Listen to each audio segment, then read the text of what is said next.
Hello. Hello, नमस्ते दोस्तों। चलिए आज के सेक्शन की ओर चलते हैं। Special group D number system. जो भी 2022 में नंबर सिस्टम का क्वेश्चन पूछा हुआ है ग्रुप डी एग्जाम में, उसको आज हम लोग कवर करने वाले हैं। टोटली क्वेश्चन को उठाया गया है इसमें, जो सेट वाइज आपको चलेगा। एक सेट में एक सेट में 50 क्वेश्चन आपका रहेगा। चलिए क्वेश्चन की ओर बढ़ते हैं। ये क्वेश्चन जो है ग्रुप डी में 15 सितंबर 2022 को थर्ड शिफ्ट में पूछा हुआ क्वेश्चन है। क्वेश्चन बोल रहा है 11 और 20 दोनों को शामिल किया गया है इसमें के बीच सभी अभाज्य संख्याओं का योगफल, और 30 और 50 इसको भी दोनों को शामिल किया गया है के बीच के सभी अभाज्य संख्याओं का योगफल का धनात्मक अंतर कितना होगा।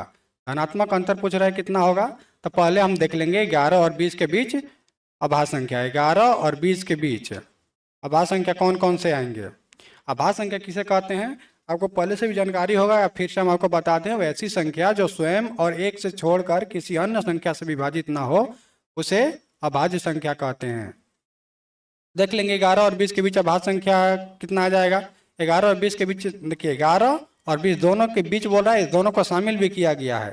तो 11 क्या अभाज्य संख्या है, 11 अभाज्य संख्या है। 11 हो जाएगा आपका, फिर 13 हो जाएगा, फिर आपका 17 हो जाएगा, और फिर 19 हो जाएगा। 20 तो आपका भाज्य संख्या होगा। इसका योग देख लेंगे तो कितना हो जाएगा, 1 3 4 4 7 11 11 9 12 20 जीरो हो जाएगा। 20 के जीरो, 2 1 3 3 1 4 4 1 5 5 1 6 6 हो गया, यानी आपका कितना हो जाएगा 60। इसका योगफल हो जाएगा। और देख लेंगे 30 और 50 के बीच, जो भी 30 और 50 के बीच अभाज्य संख्या जो है उसको देख लेंगे। तो कौन सा आ जाएगा आपका, 31 हो गया, 37 हो गया, 41 हो गया, 47 हो गया। यही हो गया आपका, 31 हो गया, 37 हो गया, 41 हो गया, 43 भी हो गया, 43 और 47। अब सबको जोड़ लेंगे, कितना हो जाएगा, 7 3 10, 10 से 11, 11 7 18, 18 19 के 9, बच कितना गया 1, 4 1 5, 5 4 9, 9 4 13, 13 3, 13 और 3 16, 16 3 19, 199 आपका हो गया। अब दोनों का अंतर देख लेना है, अंतर देख लेना है, अंतर देख लेना है। तो इसमें देखिए बोल रहा है धनात्मक अंतर, धनात्मक अंतर बोल रहा है, तो बड़े वाला में से छोटे वाले को घटा देंगे। तो बड़े वाला कितना है 199, और छोटा वाला संख्या कितना है 60, घटा देंगे तो कितना हो जाएगा 931, यानी 139। आपका ऑप्शन नंबर कौन सा सही हो जाएगा, आपका ऑप्शन नंबर ए सही हो जाएगा। चलिए नेक्स्ट क्वेश्चन की ओर बढ़ते हैं। देखिए ये क्वेश्चन बहुत सारे स्टूडेंट देख करके कि बहुत बड़ा क्वेश्चन है देख करके छोड़ देते हैं, लेकिन ये बहुत आसान तरीका से बनता है। चलिए हम आपको बता देते हैं। बोल रहा है एक प्रतियोगी परीक्षा में प्रत्येक सही के लिए 3 अंक दिए जाते हैं, 3 अंक दिए जाते हैं, और प्रत्येक गलत के लिए 1 अंक काट लिए जाते हैं। तो मान लिया सही के लिए हमने x मान लिया, और गलत के लिए कितना y मान लिया। तो समीकरण के हिसाब से बना लेंगे। 3 गो सही हो रहा है, ये गलत, तो गलत हो रहा है मतलब माइनस उसको काट रहा है, तो ये घट जाएगा, घट रह जाएगा। तो कितना अंक प्राप्त हो जाता है, तो 80 प्राप्त हो जाता है, 80 प्राप्त हो जाता है, तो 80 लिख लेंगे। फिर दूसरा स्टेप में क्या कर रहा है, यदि प्रत्येक सही उत्तर के लिए 4 अंक दिए जाते हैं, और प्रत्येक गलत के लिए 2 अंक काट लिए जाते हैं, तो कितना अंक प्राप्त हो जाता है, तो 90। तो कितना, इसको इस प्रकार से लिख सकते हैं, 4x माइनस 2y बराबर कितना हो जाएगा 90। इसमें इसको समीकरण 1 मान लेंगे, ठीक है, इसको समीकरण 2 मान लेंगे।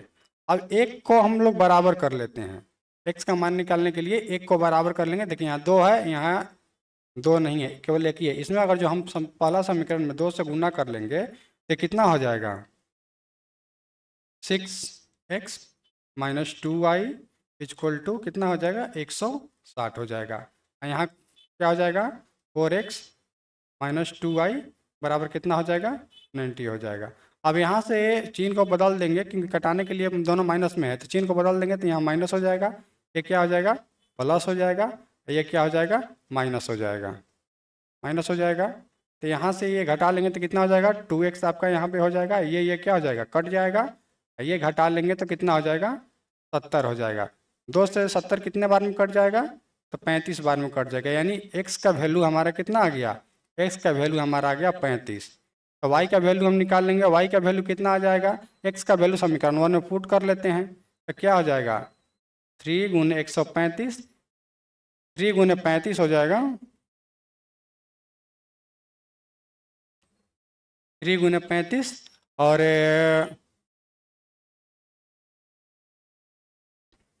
3 गुने 35 हो गया। और यहाँ पे माइनस, ये प्लस में है तो इधर आके माइनस में, क्योंकि वाई उधर गया है तो माइनस 80 घटा लेंगे। यानी कितना हो जाएगा, 35 दिया 105 माइनस 80 घट जाएगा तो कितना आ जाएगा, 25 आपका आ जाएगा।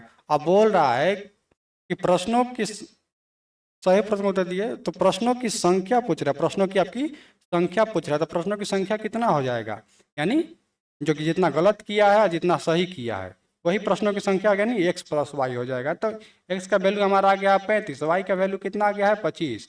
दोनों को जोड़ देंगे तो कितना हो जाएगा, दोनों को जोड़ देंगे तो आ जाएगा आपका 60। कौन सा सही हो जाएगा, ऑप्शन नंबर ए आपका राइट आंसर हो जाएगा, ऑप्शन ए आपका राइट आंसर हो जाएगा। चलिए नेक्स्ट क्वेश्चन की ओर बढ़ते हैं। देखिए इसमें बोल रहा है तीन संख्या दिया हुआ है, तीन संख्या है जो एक दूसरे से सहभाज्य है।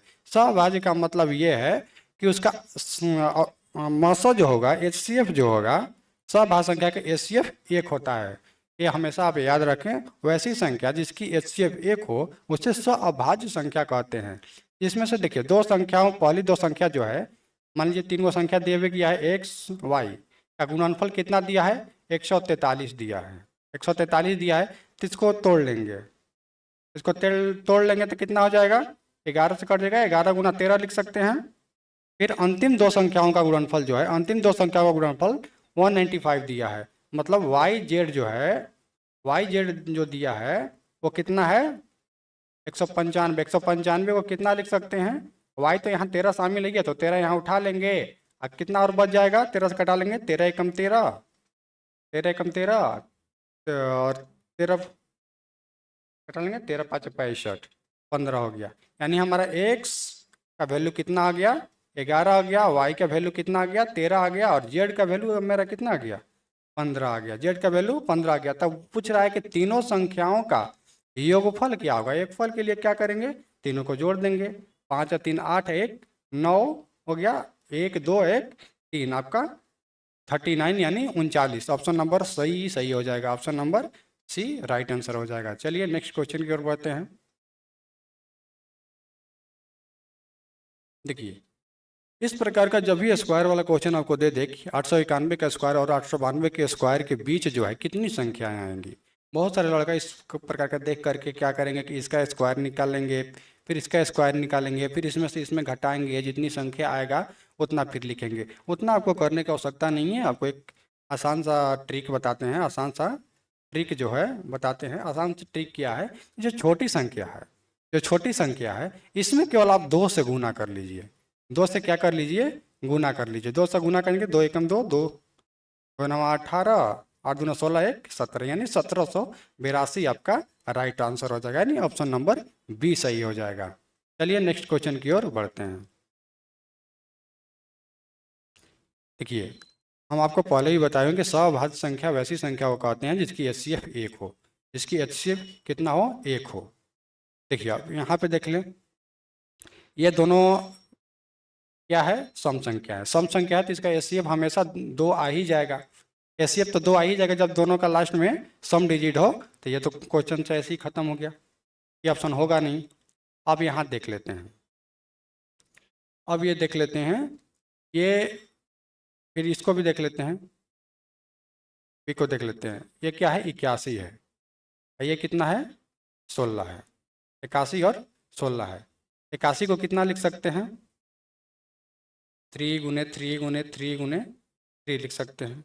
16 को कितना लिख सकते हैं, 2 गुने 2 गुने 2 गुने 2। दोनों में कोई तो मिल नहीं रहा है, जब मिल नहीं रहा है तो यानी HCF कितना हो गया, इसका HCF 1 हो गया। HCF जब 1 हो गया तो सहभाज्य तो यही कहता है भाई, तो ऐसी संख्या जिसका HCF 1 हो वह सहभाज्य संख्या होता है। तो उस हिसाब से ये ऑप्शन नंबर बी सही हो जाएगा। चलिए नेक्स्ट क्वेश्चन की ओर बढ़ते हैं।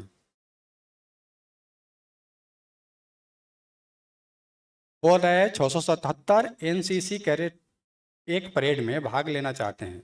उस परेड में भाग लेने के लिए परेडों को एक आयताकार पैटर्न में व्यवस्थित किया जाना है, जहां पंक्तियों की संख्या, यहाँ देखिएगा, पंक्तियों की संख्या और स्तंभों की संख्या समान हो, यानी दोनों की संख्या क्या हो, समान हो, दोनों की संख्या जो है बराबर हो। तो वो न्यूनतम संख्या ज्ञात कीजिए जो इस परेड से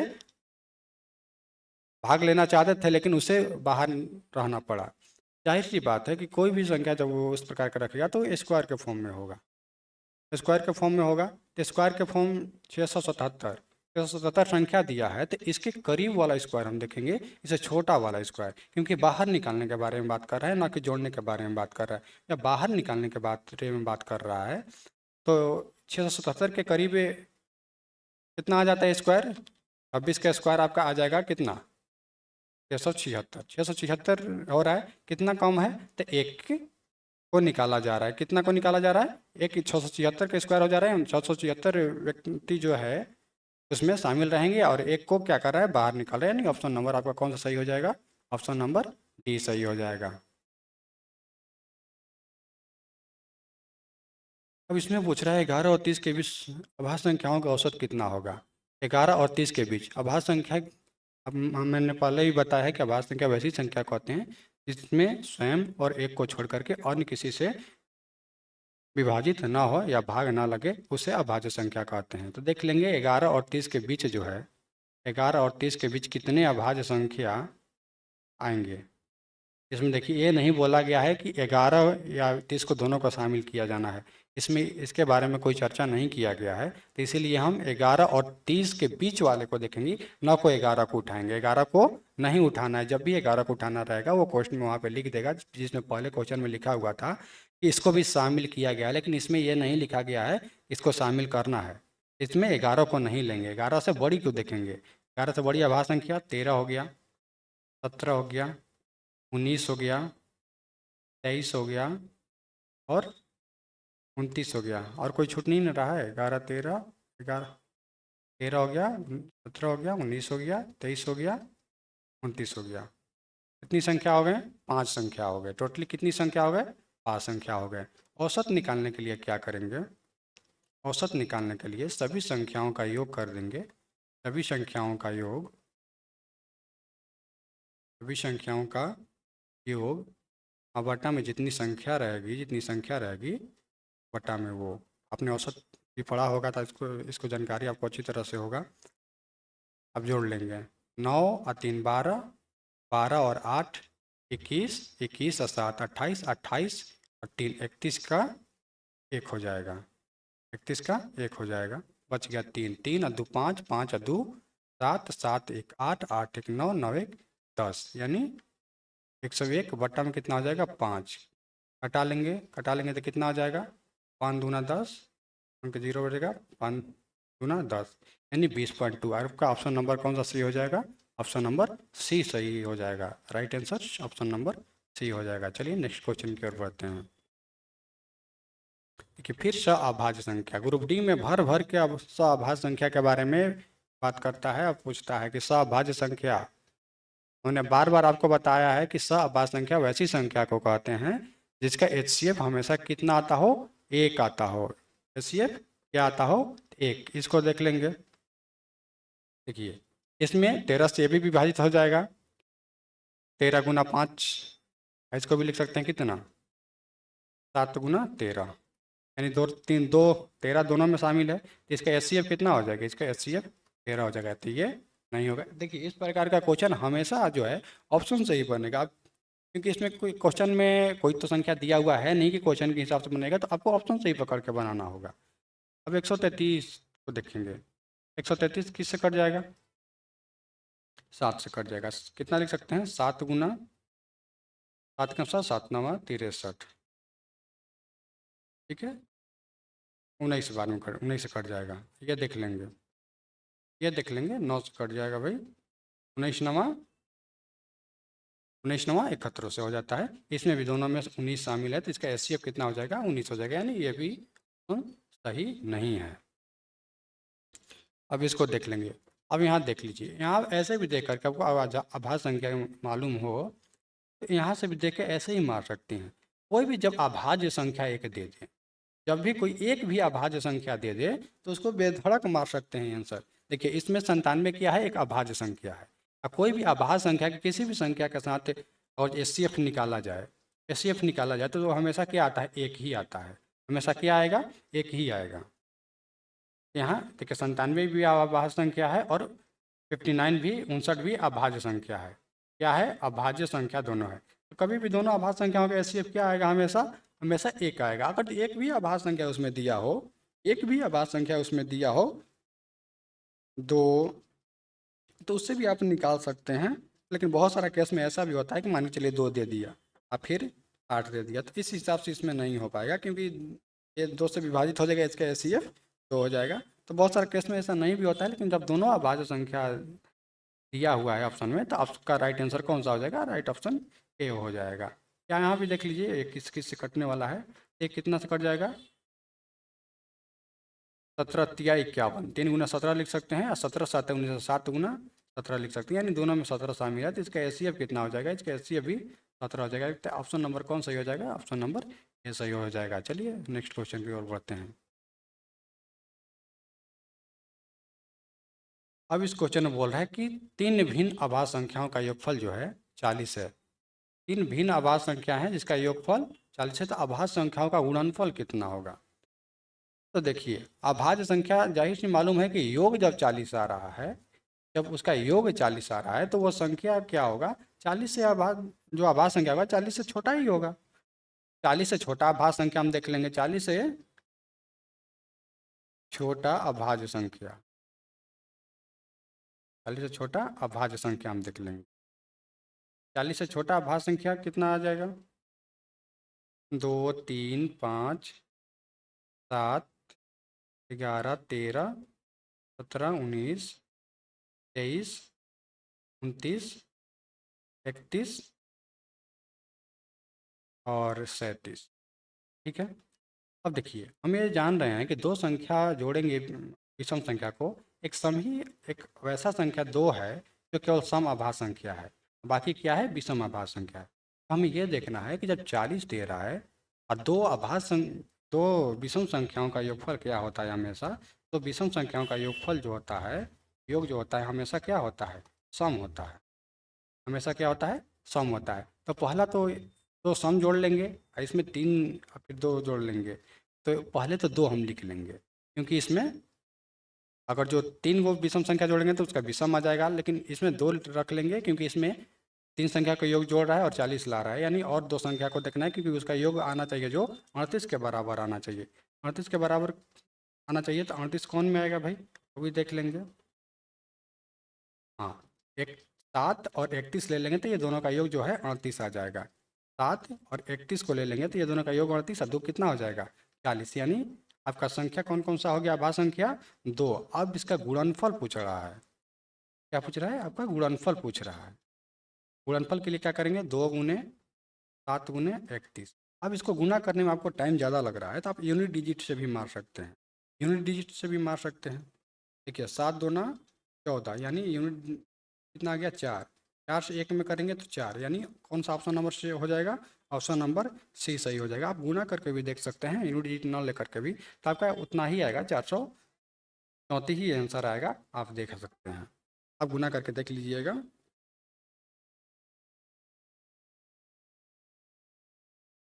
देखिए इस क्वेश्चन में पूछ रहा है कि 4 से ऐसी कौन सी संख्या है जो 4 से विभाज्य है। आपको 4 का विभाज्यता का नियम बता देते हैं। 4 की विभाज्यता का नियम कहता है,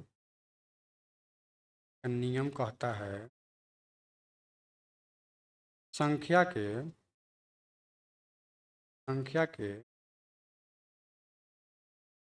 अंतिम का 2 अंक, अंतिम का संख्या के अंतिम का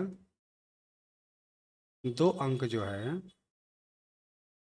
अंक 4 से विभाज्य होनी चाहिए। क्या से क्या होनी चाहिए?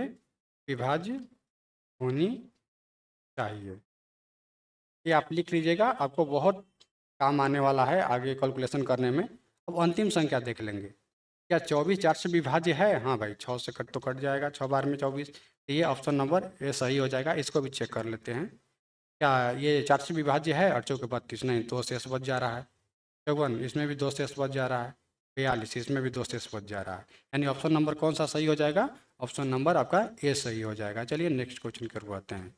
आप अगर जो इसमें क्वेश्चन में देखिएगा, अगर टोटल से कटाने चलिएगा तो आपको काफ़ी समय भी गुजरने वाला है। लेकिन ये आप याद रखेंगे 4 की विभाज्यता का नियम, तो आप 10 सेकंड में आंसर मार सकते हैं। और कंपटीशन का भाई एग्जाम है, इसमें तो आपको किसी प्रकार से टाइमिंग बचाना ही है। टाइमिंग बचाएंगे नहीं तो, टाइम मेंटेन नहीं होगा तो क्वेश्चन और भी ज़्यादा, क्वेश्चन टच ही नहीं कर पाएगा तो रिजल्ट लाना और भी मुश्किल हो जाएगा। चलिए नेक्स्ट क्वेश्चन में बढ़ते हैं। ये क्वेश्चन में बोल रहा है, वह छोटी से छोटी संख्या ज्ञात कीजिए जिसे इतना में जोड़े जाने पर वह पूर्ण वर्ग हो जाए, पूर्ण वर्ग हो जाए। अब इसको बनाने के लिए आप इसका वर्गमूल निकाल लीजिए। 42, 78 और 51 का वर्गमूल निकालेंगे। तो वर्गमूल निकालने के लिए क्या करेंगे? दो दो का जोड़ा बना देते हैं, जोड़ा बना देते हैं। चलिए, यहाँ से कितना के कट जाएगा? 6 से कर देंगे। 6 से कीजिएगा, कितना आ जाएगा? 4 के 36 हो जाएगा। यहाँ 0, यहाँ 1, यह क्या कर देते हैं? जोड़ देते हैं। तो कितना आ जाता है? 12 हो गया। यहाँ से 2 अंक उतर जाएगा, यहाँ से 2 अंक उतर जाएगा। या कितना से करेंगे? 9 से करेंगे तो 9 दूना 18, तो ज़्यादा भी हो जाएगा। यानी 8 से करते हैं। 8 से करेंगे कितना हो जाएगा? 8 8 64 बच गया। कितना? 6 8 6 अब 22 बच कितना गया? 2 8 और 2 10। यहाँ घटा लेंगे, यहाँ घट गया तो कितना जाएगा? 4 और 5, ये दोनों कट गया। ये इसको क्या कर लेंगे? ऐड कर लेंगे। 8 दूना 16, 2 1 3 तो 36। फिर यहाँ पे 2 अंक उतर जाएगा, यहाँ पे 2 अंक उतर जाएगा। अब यहाँ देखिए, अब कित अब यहाँ कितना से कर लेंगे? 13 चौके 52, 5 से कर लेंगे या 4 से करते हैं? 13 चौके 52, 4 से करते हैं। 4 चौके 16 बच गया कितना? 1 6 चौके 24, 1 25, 25 बच गया कितना? 13 चौके 52 और 2 54, 54 हो गया। अब देखिए, जब इस प्रकार का क्वेश्चन यहाँ पे आप आ जाते हैं तो क्या हो रहा है? इससे ये कितना बड़ा हो जा रहा है? इससे ये 5 बड़ा हो जा रहा है। यानी क्या करेंगे कि 5 जोड़ देंगे, 5 जोड़ देंगे तो क्या हो जाएगा? 684 का स्क्वायर हो जाएगा। यानी वर्गमूल, वर्ग निकल जाएगा इसका। इसमें क्या करेंगे तो 5 इसमें से इसमें घटा लीजिए, कर देंगे तो 5 अधिक बच जा रहा, अधिक हो जा रहा है। यानी 5 जोड़ देंगे तो क्या हो जाएगा? इसमें 5 ऐड कर देंगे। इसमें इसमें अगर जो हम 5 ऐड कर देते हैं, 46 78 51 में 5 ऐड कर देते हैं तो क्या हो जाएगा? ये 684 का स्क्वायर हो जाएगा। तो कितना जोड़ा चाहिए वर्ग बनाने के लिए? तो 5 जोड़ा जाना चाहिए। यानी ऑप्शन नंबर ये आपका राइट आंसर हो जाएगा। बहुत छोटी छोटी पूर्ण संख्या ज्ञात कीजिए जिसको 1083 से गुणा करने पर प्राप्त संख्या पूर्ण वर्ग हो जाए। सबसे पहले इसको तो 1083 का हम गुणनखंड निकाल लेंगे। 1083 का गुणनखंड आप निकालिए। तो गुणनखंड निकालने के लिए आप इस विधि से भी निकाल सकते हैं, लघुत्तम की विधि से भी। मान के चलिए कितना करें? 8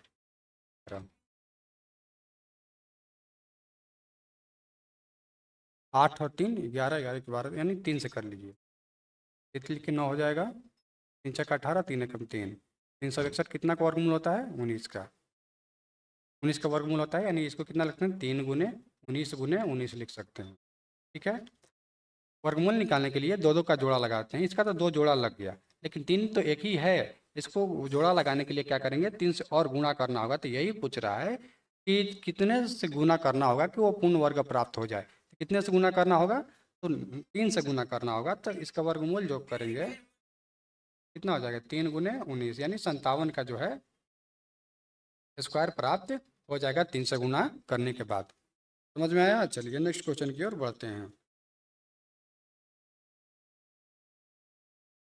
इस क्वेश्चन में बोल रहा है कि 8 के दो क्रमागत गुणज का योग जो है 56 है। उन दोनों गुणजों में बड़ा गुणज ज्ञात कीजिए। देखिए, इसको दो आपको विधि बताएंगे। पहला विधि आपको जो शॉर्ट तरीका वाला बताते हैं वो बता देते हैं। जब भी 8 के क्रमागत दो गुणज के बारे में बात कर रहे हैं, दो गुणज के बारे में बात कर रहे हैं, तो 8 के क्रमागत क्या करेगा, तो इसमें ऐड ही करेगा। तो बड़ी संख्या जब बोले तो क्या करेंगे, 56 में 8 ऐड करके और 2 से भाग दे देंगे। 56 में 8 ऐड करके 2 से भाग दे देंगे तो कितना आ जाएगा, ये 64 अब बट्टा में 2 यानी 32। ये हो गया बड़ी संख्या। ये क्या हो गया, बड़ी संख्या। आपका कितना हो जाएगा, ऑप्शन नंबर बी। लेकिन इसी में आपको छोटी संख्या बोल दे। छोटी संख्या में क्या करेंगे भाई, कुछ नहीं करना है, 56 में -8 कर देंगे, बटा में 2 कर देंगे। 56 में -8 कर देंगे तो कितना आ जाएगा, 48 हो जाएगा। 48 में 2 से भाग दे देंगे तो कितना हो जाएगा, आपका 24 हो जाएगा। यानी छोटी संख्या आपका 24 हो गया और बड़ी संख्या कितना हो गया, 32 हो जाएगा। हमसे इसमें पूछ रहा है कि बड़ी संख्या मतलब बड़ा गुणज कौन सा है, तो बड़ा गुणज कौन सा हो जाएगा, आपका 32 हो जाएगा आंसर। चलिए नेक्स्ट क्वेश्चन की ओर बढ़ते हैं। इसमें पूछ रहा है 6 और y का सहभाज्य संख्याओं का वो ऐसा युग्म है जिसमें y एक प्रकार का प्राकृतिक संख्या है जो 20 से अधिक नहीं है। y जो है 20 से अधिक, 20 से अधिक नहीं है, 20 से अधिक नहीं है। तो y के कितने संभावित मान हो सकते हैं, सहभाज्य है। तो सहभाज्य के बारे में हमने पहले ही आपको बताया है। सहअभाज्य के बारे में कि इसका HCF जो होता है, HCF जो होता है हमेशा कितना होता है, 1 होता है। HCF इसका कितना, 1 होता है। अब यहाँ देख लीजिए युग्म 6 6 6 1 पहला युग्म हो गया, ठीक है। फिर 6 2 तो नहीं ले सकते हैं क्योंकि HCF इसका 2 हो जाएगा, नहीं ले सकते हैं इसको। चलिए 6 1 हो गया। 6 3 भी नहीं ले सकते क्योंकि 3 दोनों कट जाएगा। 4 भी नहीं ले सकते, चाहो सम संख्या तो लेना ही नहीं क्योंकि 6 सम संख्या है, तो सम संख्या तो लेंगे नहीं क्योंकि सम संख्या कोई भी लेंगे तो उसका HCF 2 हो जाएगा। इसलिए विषम संख्या 3 तो होगा नहीं, 5 हो जाएगा, आपका 7 हो जाएगा, आपका फिर कितना हो जाएगा, 9 नहीं होगा। 9 3 से दोनों विभाजित है, 6 और 9, 9 नहीं होगा, 11 हो जाएगा। फिर आपका 13 हो जाएगा, 15 भी नहीं होगा, 15 भी 3 से विभाज्य है, 6 भी 3 से विभाज्य है, 15 नहीं होगा। फिर कितना हो जाएगा, 17 हो जाएगा, और फिर 19 हो जाएगा। कितना हो गया, 1 2 3 4 5 6 और 7। यानी कौन सा सही हो जाएगा, ऑप्शन नंबर सही सी हो जाएगा। कितने युग में संभव बन सकते हैं, संभावित मान हो सकते हैं, संभावित मान कितना हो सकते हैं, तो 7 हो सकते हैं। यहाँ गिनती कर लीजिए, 1 2 3 4 5 6 और 7 हो जाएगा। चलिए नेक्स्ट क्वेश्चन की ओर बढ़ते हैं।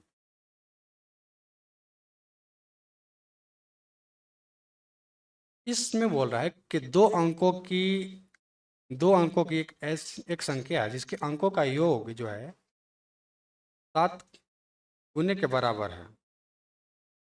अंकों का योग के 7 गुने के बराबर है संख्या जो है, और अंकों के स्थान आपस में बदल देने पर वो संख्या जो है मूल संख्या से कितना अधिक हो जा से कितना कम हो जाता है, 18 कम हो जाता है।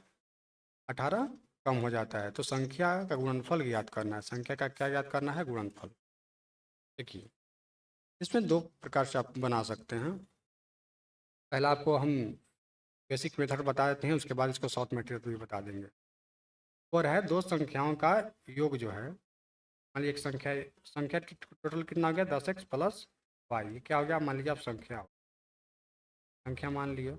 अब ये दो संख्याओं का अंकों का योग, तो यानी x प्लस वाई जो है संख्या के कितने गुने के बराबर है, 7 गुने के बराबर है। फिर यहाँ से समीकरण निकाल लीजिए, 7x प्लस 7y बराबर कितना हो जाएगा, 10x प्लस, ठीक है, y को इधर ला लेते हैं, एक आके घट जाएगा तो 6y हो जाएगा। इधर 7 को ले जाकर घटा लेंगे तो यानी x बराबर कटा लेंगे, 3 एकम 3, 3 दूना 6, यानी x बराबर कितना लिख सकते हैं, 2y। चलिए समीकरण 1 मान लेते हैं और दूसरा हम देख लेते हैं। यह बोल रहा है कि आपस में अंकों का स्थान आपस में बदल देने पर संख्या जो है मूल संख्या से 18 कम हो जाता है। ठीक है, मान चलिए संख्या कितना है, 10x है, 10x प्लस वाई है। इसमें से संख्या को उलट करके घटा देते हैं 10y प्लस एक्स को, तो कितना कम हो जाता है? 18 कम हो जाता है। अब इसको कर लेंगे, 10x प्लस वाई हो गया, प्लस माइनस माइनस हो जाएगा, 10y प्लस माइनस माइनस हो जाएगा 1 बराबर कितना हो जाएगा? 18। यानी ये घट जाएगा तो 9x हो जाएगा, ये घट जाएगा तो माइनस 9y हो जाएगा, बराबर कितना हो जाएगा? 18। 9 कॉमन ले लेते हैं तो एक इधर x बच जाएगा, इधर y बच जाएगा, या 9 दूना 18। ठीक है, x का वैल्यू यहाँ पे पुट कर देते हैं। x का वैल्यू यहाँ से पुट कर देंगे तो कितना हो जाएगा? 2y माइनस वाई हो जाएगा। अब बराबर कितना हो जाएगा? 2। ठीक है, तो इसलिए y बराबर कितना हो जाएगा आपका? y बराबर कितना हो जाएगा? 2। x का वैल्यू कितना हो जाएगा? x का वैल्यू कितना हो जाएगा? 2 गुने 2 बराबर कितना हो जाएगा? 4। x का वैल्यू 4। तो संख्या कितना हो जाएगा? संख्या कितना हो जाएगा? 4 गुने 10 प्लस 2, यानी 4 नामे 40 और 2 42। 42 हो गया। अब इसका गुणनफल पूछ रहा है, गुणनफल पूछ रहा है। गुणनफल के लिए क्या करेंगे? अंकों का गुणनफल 4 गुना 2, यानी 4 दूना 8। ऑप्शन नंबर कौन सा सही हो जाएगा? ऑप्शन नंबर डी सही होगा। ये आपका बेसिक मेथड हो गया, ये आपका बेसिक मेथड हो गया। अब देखिए हम शॉर्ट मेथड पे बनाते हैं। ठीक है, अब मान के चलिए हम संख्या मान लीजिए 42।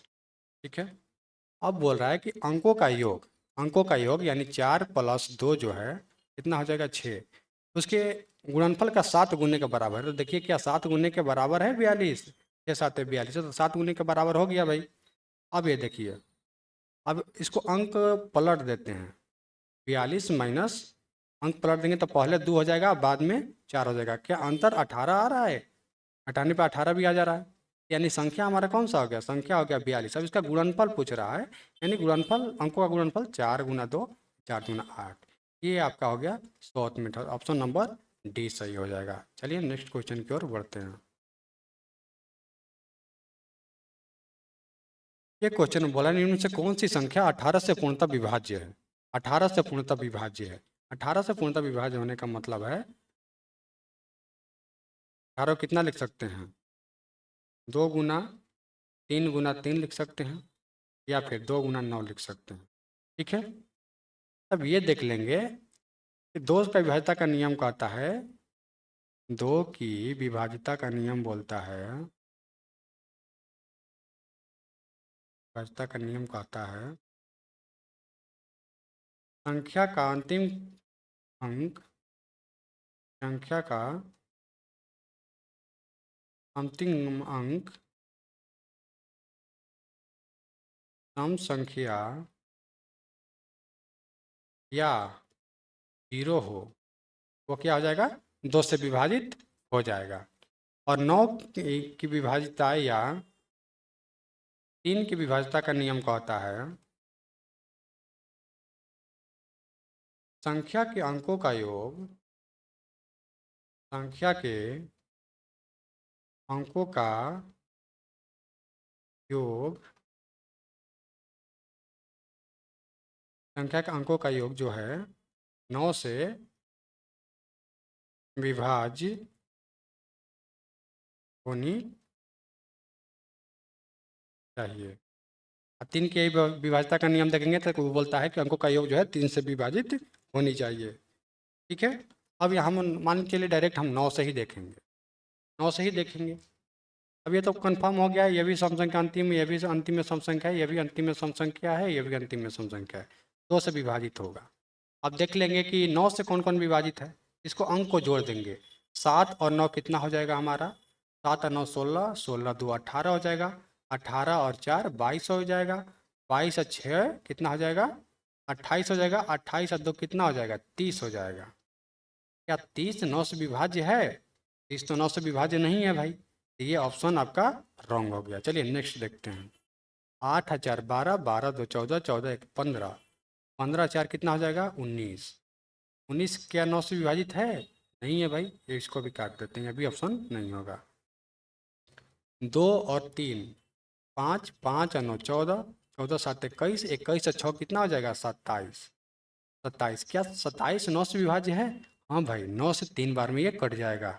9 से कितने बार में कट जाएगा? 3 बार में, यानी ऑप्शन नंबर सी सही हो जाएगा। चलिए इसको भी चेक कर लेते हैं, इसको भी चेक कर लेते हैं।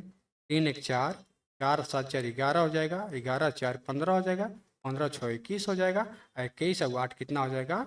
29 हो जाएगा। क्या 29 9 से विभाज्य है?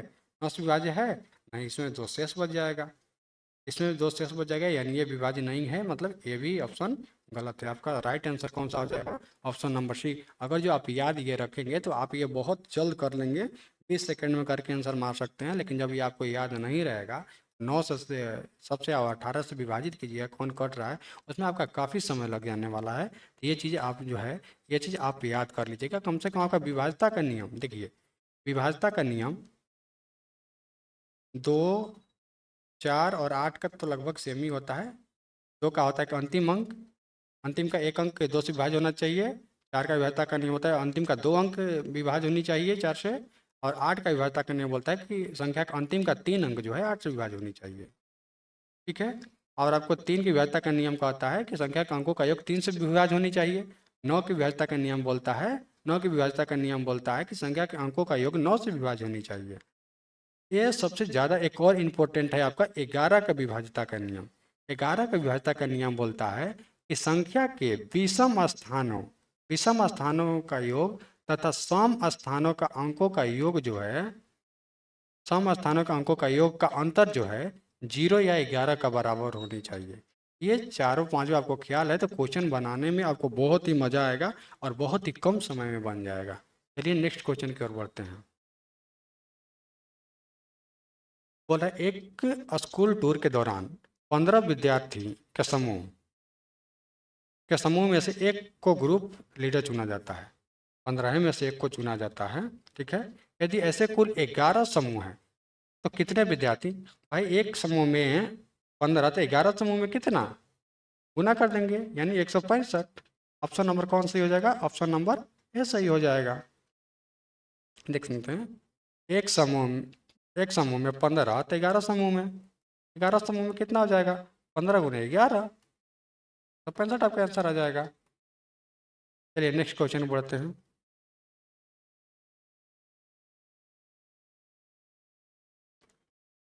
ये बोल रहा है एक पुस्तकालय में कुल 492 पृष्ठ हैं। कुल कितने पृष्ठ हैं? 492 पृष्ठ हैं। उसको 2 भागों में बांटा गया है। पुस्तक के दूसरे भाग में पहले भाग की तुलना में कितना पृष्ठ कम है? तो 52 पृष्ठ कम है। तो पुस्तक का दूसरे भाग में पहले की तुलना में कम है, पहले की तुलना में कम है। तो हमने पहले भी इस प्रकार का आपको क्वेश्चन बताया है कि कम या ज़्यादा के बारे में बात करें तो कम पूछ रहा है तो 892 में से क्या करेंगे? 52 को घटा देंगे और बट्टा में कितना कर देंगे? 2। ये अधिक पूछ देगा, मतलब बड़ी पूछ देगा तो उसमें क्या करेंगे? ये ऐड कर देंगे। ये छोटी पूछ रहे हैं मतलब कम वाला पूछ रहा है तो घटा देंगे तो कितना हो जाएगा? 840 हो जाएगा, बट्टा में 2 घटा देंगे तो कितना हो जाएगा भाई?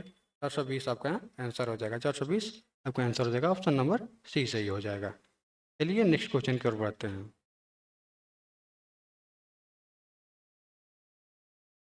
इसमें बोल रहा है 4 अंकों की वो छोटी छोटी संख्या ज्ञात कीजिए जो 24 40 और 56 से पूर्णतः विभाज्य हो।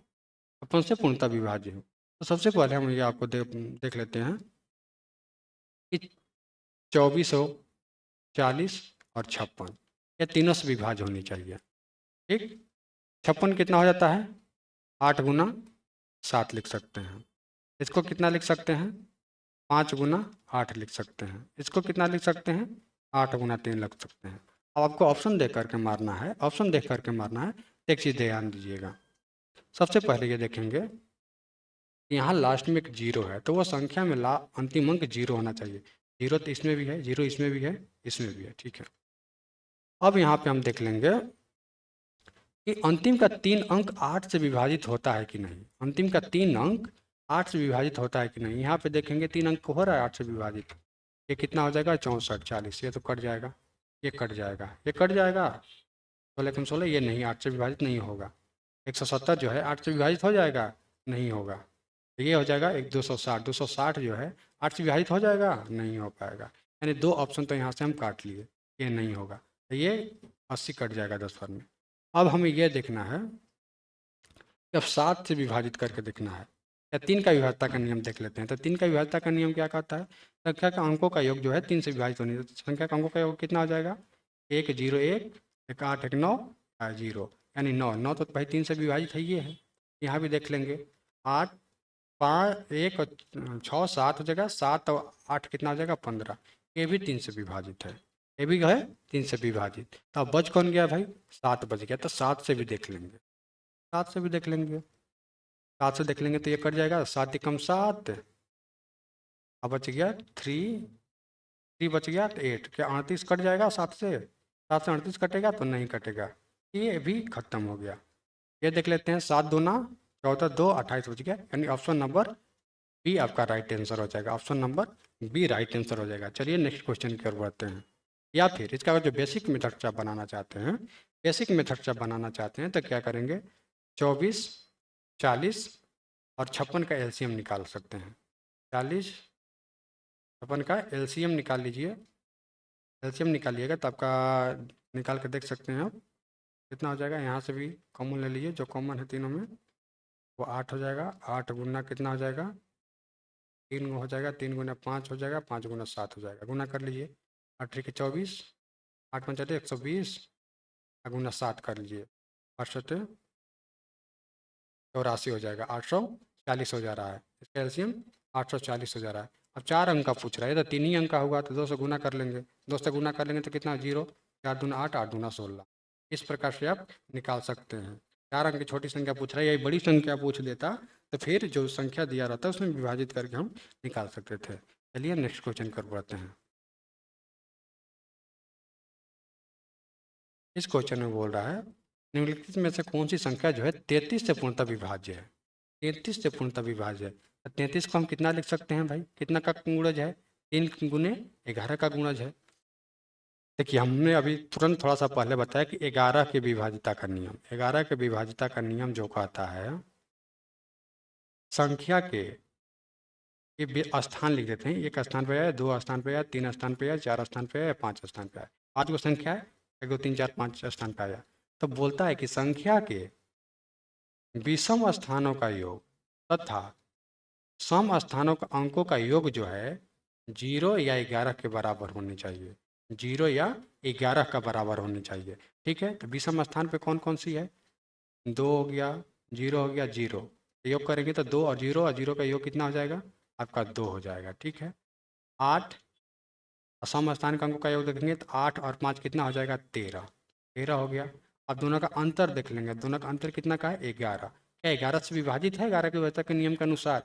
हाँ भाई, क्योंकि अंतर जो है 0 और 11 के बराबर आना चाहिए, तो 11 के बराबर है, यानी ये कट जाएगा। इसको भी आप देख लेते हैं, इसको देख लेंगे, 1 और 6 कितना हो जाएगा 7, 7 और 9 कितना हो जाएगा 16। ठीक है, और 7 और 9 यहाँ भी क्या हो जाएगा, 7 और 9 16, ये भी घट जगह कितना आ गया 0। ये भी तो भाई 11 से विभाजित है, क्योंकि 0 या 11 के बराबर आना चाहिए, 0 या 11 के बराबर आना चाहिए, ये नहीं, ये भी 11 से विभाजित है। ठीक है, ये भी 11 से विभाजित है। ये इसको देख लेते हैं, 7 और 2 9, 9 और 5 14, 14 हो गया। ये 3 और 0, 3 और 0 तो घटा लेंगे, यानी 3 ही हो जाएगा, घटाएंगे तो कितना हो जाएगा 11, ये भी 11 के बराबर है, यानी ये भी 11 से विभाजित है। अब इसको देख लेंगे, 2 और 4 6 हो गया, 6 ये कितना हो गया 7, 7 हो गया, और ये 7 और 4 कितना हो गया 11 हो गया, -11, ये 11, दोनों का अंतर कितना आ जा रहा है 4 आ जा रहा है, यानी ये जो है 11 से विभाज्य नहीं है, 11 से विभाज्य नहीं है। इनकी विभाज्यता का नियम हमने आपको पहले बताया, तब इस तीनों में देख लेंगे 3 से विभाज्यता का नियम के अनुसार कौन सा विभाजित है।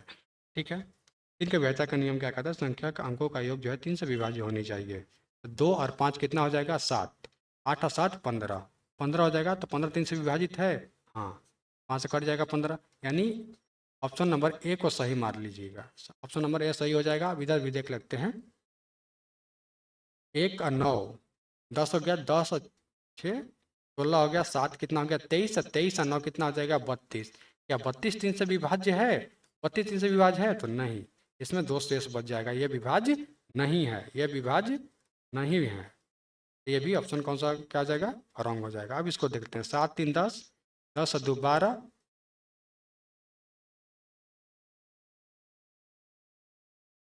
7 और 3 10, 10 और 2 12, 12 5 कितना हो जाएगा 17। क्या 17 3 से विभाज्य है? नहीं, 17 भी 3 से विभाज्य नहीं है। यानी कौन सा सही हो जाएगा आपका option? Option number A right answer. Option number A आपका राइट आंसर हो जाएगा। चलिए नेक्स्ट क्वेश्चन की ओर बढ़ते हैं। देखिए, इस प्रकार का क्वेश्चन ग्रुप डी में बहुत पूछा है और बहुत सारे स्टूडेंट जो हैं इसमें उलझ जाते हैं। बोल रहा है जब संख्या इतना इतना और इतना को एक बड़ी से बड़ी संख्या एक से विभाजित किया जाता है तो प्रत्येक की स्थिति में शेषफल y प्राप्त होता है। ठीक है, तो इतना का मान ज्ञात कीजिए। तो सबसे पहले क्या करेंगे, ये दोनों का अंतर देख लेंगे। ये दोनों का अंतर देख लेंगे, बड़ी संख्या में से छोटी संख्या घटा लेंगे। तो कितना हो जाएगा? इतना में से इतना घटाएंगे तो 9 हो गया। ये बच गया 7, 7 में से 4 हो जाएगा। ये कितना हो गया? 24 में किया 6। अब फिर ये दोनों का अंतर देख लेंगे। ये दोनों का अंतर देख लेंगे। ये कितना हो जाएगा? 8 हो जाएगा। ये 8 घट के 0 हो जाएगा। ये घटा लेंगे, 11 में से आ जाएगा तो 7 हो जाएगा।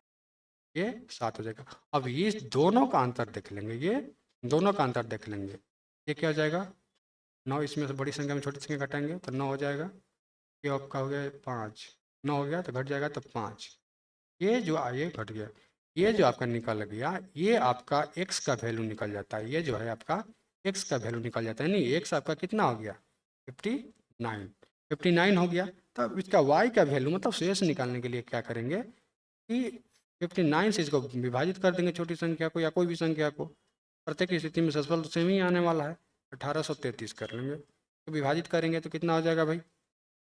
चलिए 3 बार में देख लेते हैं।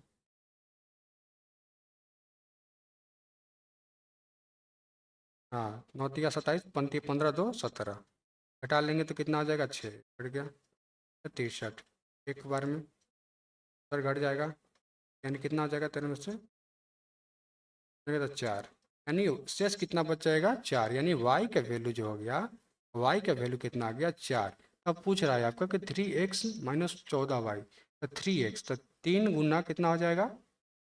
59 हो जाएगा। -14 गुना कितना हो जाएगा? 4 हो जाएगा। गुना कर लेंगे, 9 × 27 हो जाएगा आपका। अपन 15 2 17 170 हो जाएगा। माइनस 14 28 दूना 56 हो जाएगा। घटा लेंगे तो कितना हो जाएगा?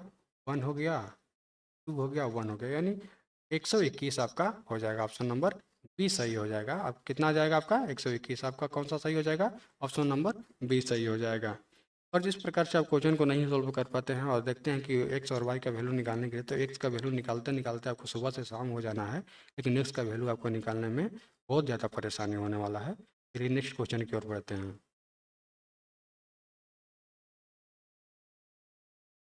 इस क्वेश्चन में बोल रहा है कि 2 अंकों की वैसी संख्या जो जेड है अपने अंकों का योगफल के ठीक 6 गुने के बराबर है तथा मूल संख्या जेड जेड और जेड के अंकों को उलट देने पर प्राप्त संख्या जो है, अंतर जो है 9 है। तो जेड का मान ज्ञात कीजिए। देखिए अब संख्या डायरेक्ट दिया हुआ है। जब संख्या डायरेक्ट दिया हुआ है तो इसको देख लेते हैं बना करके। अब ऑप्शन से चेक कर लेते हैं। बोल रहा है कि वैसी संख्या जो अपने अंकों का योग के 6 गुने के बराबर है। अंकों का योग के 6 गुने के बराबर है। तो पहले देख लेते हैं 45। 45 का अंकों का योग कितना हो जाएगा? 4 और 5 कितना हो जाएगा? 9। क्या 9 से ये 6 गुने के बराबर है? 9 से 6 गुने के बराबर है? तो नहीं, 5 गुने के बराबर है। 9 5 45। ये क्वेश्चन ऑप्शन जो है काट देंगे, रॉन्ग हो गया। ठीक है, 54 को देख लेंगे। इसका योग कितना हो जाएगा? 5 + 4, ये भी 9 है। 9 से भाग देंगे 54 में तो कितना बार में कट जाएगा? यानी 6 बार में, यानी 6 का गुणज है। 6 का गुणज है, यहाँ तो देख लिए। ठीक, इसको भी चेक कर, यहाँ भी देख लिया। अभी एक और देखते हैं। अब बोल रहा है कि अंकों को उलट देने पर प्राप्त संख्याओं का अंतर जो है 9 आ रहा है। मान के चलिए 54 है। 54 आपका कोई संख्या मान लिए। इसमें अंकों का पलट देने पे कितना हो जाएगा? 4 पहले हो जाएगा, 5 बाद में हो जाएगा। क्या अंकों का अंतर जो है 9 के बराबर है? इसमें देख लेंगे। 9 के तो बराबर आ जा रहा है भाई। 54 में से 45 घटाएंगे तो 9 के बराबर आ जा रहा है। यानी ये टोटल रूल जो है फॉलो कर रहा है। रूल जो फॉलो कर रहा है तो कौन सा ऑप्शन सही हो जाएगा? ऑप्शन नंबर बी सही हो जाएगा। आप इस प्रकार से भी करके देख सकते हैं। मान के चलिए अंकों का योग यहाँ पे किए, 3 + 6 किए तो आ गया 9। 9 क्या 6 गुना बराबर है? नहीं, ये तो 4 गुना बराबर हो रहा है। फिर यहाँ से देखेंगे तो कितना हो जाएगा? 4 और 2 कितना हो जाएगा? 4 + 2 कितना हो जाएगा? 6। क्या ये 6 गुने के बराबर है? तो नहीं, ये तो 7 गुने के बराबर हो जा रहा है। यहाँ पे बोल रहा है पूरी तरह से कि 6 गुने के बराबर है। यहाँ पे 6 गुने के बराबर बोल रहे हैं, 6 गुने के बराबर कौन हो जा रहा है? ऑप्शन नंबर बी हो रहा है, ऑप्शन नंबर बी हो रहा है। इसको इसी प्रकार से ऑप्शन पकड़ के बनाइएगा तो बहुत जल्द बन जाएगा, और आपको कलम उठाने की भी आवश्यकता नहीं पड़ेगा अगर जब मन में कैलकुलेशन कर रहे हैं तो। और जो बेसिक मेथड से बनाइएगा तो बेसिक मेथड में काफ़ी लंबा और टाइम ज़्यादा लगने वाला है। चलिए नेक्स्ट क्वेश्चन की ओर बढ़ते हैं। इसमें बोल रहा है 18 और 78 को छोड़कर इनके बीच प्रकृत संख्याओं को 6 से विभाजित। ना तो 18 को शामिल करना है और ना ही 78 को शामिल करना है। ना 18 को शामिल करना है ना 78 को। 18 के बाद कौन सी संख्या आने वाला है? 18 के बाद 6 से विभाजित होने वाला 24 आने वाला है। ठीक। 78 से पहले कौन सी संख्या आने वाला है? तो 72 आने वाला है। 72 आने वाला है। ठीक है। 6 से विभाज्य कितनी संख्या है? तो क्या करेंगे, दोनों का योग करके 6 से भाग दे देंगे। यहाँ से भाग देंगे तो यहाँ 6 को 24 हो जाएगा। बर 6 का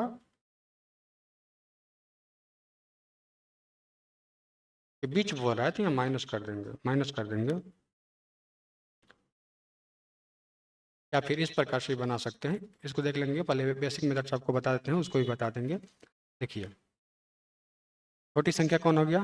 24। डॉट डॉट डॉट डॉट करके अंतिम संख्या कितना आ गया आपका? 72। यानी ए इक्वल टू आपका कितना आ गया? 24। और टी एन बराबर कितना आपका आ गया? 72। एन का वैल्यू पूछ रहा है यहाँ। डी आपका अंतर 6 का देवे किया है। अंतर कितना है? 6 का अंतर देवे किया है।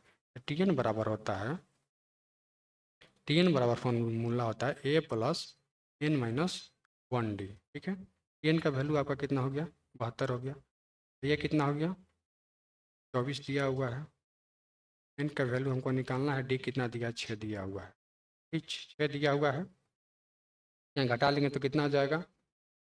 घटा लेंगे तो आपका 48 आ जाएगा। और यहाँ कितना हो जाएगा? N minus 1। 6 से घटा लेंगे, 6 एकम 6, 8 6 का 48। ठीक है। यानी इसलिए एन बराबर क्या हो जाएगा? ये प्लस में माइनस में दिया जाएगा प्लस में, यानी 8 1 9 हो जाएगा। एन का वैल्यू कितना आपका हो जाएगा? 9 हो जाएगा। अब यहाँ पे हम यही बोल रहे थे आपको, यहाँ पे यही हम आपको बोल रहे थे।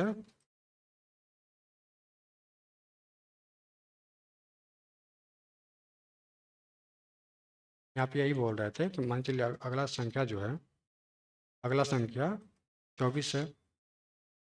24/6 कर देंगे और फिर एक संख्या 72 है। बटा कितना हो जाएगा? 6 हो जाएगा। ठीक है। ये दोनों घटा लेंगे तो कितना हो जाएगा? 3 हो जाएगा। 4 हो जाएगा 4। ये यहाँ कितना हो जाएगा? ये कितना हो जाएगा भाई? और 6 का 72 हो जाएगा। ये दोनों का अंतर, ये दोनों का अंतर जो है, इसमें अगर जो देखा जाए तो एक को शामिल किया जाएगा, जब किया जाएगा तो ये दोनों का अंतर कितना हो जाएगा? 8। एक संख्या जो है जोड़ लिया जाएगा, यानी इसका ऑप्शन नंबर एक जोड़ लेंगे तो 9 हो जाएगा। ऑप्शन नंबर कौन सही हो जाएगा? ऑप्शन नंबर ए सही हो जाएगा। चलिए नेक्स्ट क्वेश्चन की ओर बढ़ते हैं। इसमें बोल रहा है 3 अंकों वाली संख्या इस प्रकार है कि इकाई अंक, दहाई अंक और सैकड़े अंक का अनुपात जो है 1:2:3 है। इस संख्या और इनके अंकों का क्रम को उलटने पर प्राप्त संख्या जो है का योगफल इतना हो जाता है। तो संख्या ज्ञात कीजिए। ठीक है। अब यहाँ पे हम देख लेते हैं। अब यहाँ से हम बना करके देखते हैं। अब इसको संख्या है, मान चलिए संख्या ये हो गया 242। इसको उलट देते हैं। उलट देंगे तो क्या हो जाएगा? 6 4 2। अब इसको हम देख लेते हैं। जोड़ेंगे तो क्या इतना का बराबर आ रहा है? जब आ रहा है तो ये सही हो जाएगा, नहीं आएगा तो ये गलत होगा। 6 2 8। इकाई अंक नहीं मिला, जब इकाई अंक नहीं मिल रहा है तो काट दीजिए। समय बिल्कुल नहीं देना है यहाँ। उतना भी करेंगे तो उतना ही हो जाएगा, यानी 4 4 8। इसका भी कहीं 8,000 है तो ये भी नहीं होगा। चलिए इसको उलट देंगे तो कितना हो जाएगा? 3 2 1। 3 1 4। इसका भी इकाई अंक 4 आ जा रहा है, जब इकाई अंक 4 आ जा रहा है तो ये भी नहीं होगा। अब यहाँ देखिए तो क्या करेंगे? 3 6 9। ठीक है। 9 और 3 कितना हो जाएगा? 12। 6 दूना 6 और 6 12, एक क्या हो जाएगा? 13। 9 और 3 12, एक क्या हो जाएगा? 13। यानी कौन सा संख्या के बराबर हो रहा है? Option number D. Option number D सही हो जाएगा। इसको देख करके घबराना नहीं है। अब अनुपात भी देख सकते हैं। ये तो संख्या का अनुपात भी है जो है 1 का अनुपात 2 अनुपात 3 का अनुपात में है।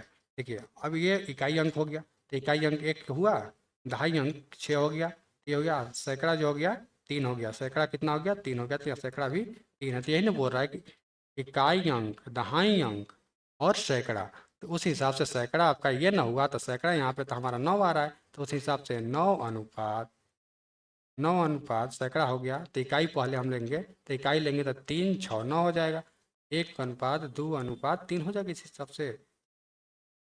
चलिए नेक्स्ट क्वेश्चन की ओर बढ़ते हैं।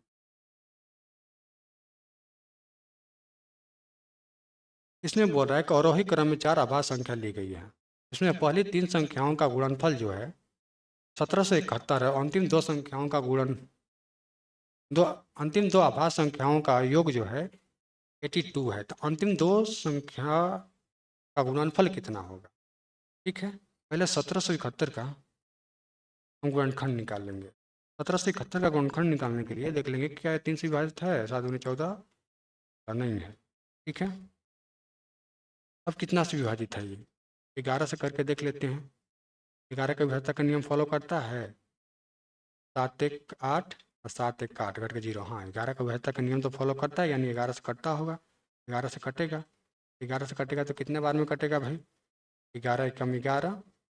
ठीक है, यहाँ 6 बच गया, घर का 66, 11 एकम 11, 161 हो गया। अब 11 × 161 हो गया। अब इसको कितना लिख सकते हैं भाई? 161 को तोड़ेंगे, तो 61 को तोड़ेंगे तो ये किससे कट जाएगा?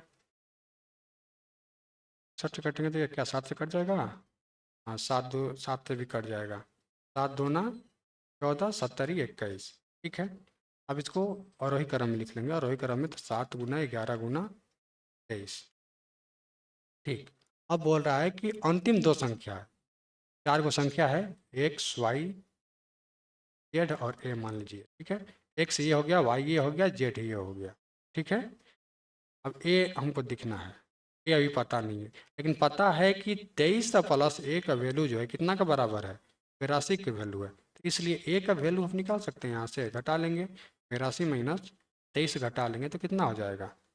कितना घटा देंगे तो कितना हो जाएगा? 12 में से 3 जाएगा, 9 हो जाएगा यहाँ पे, यहाँ पे यार 5 7 59 हो जाएगा।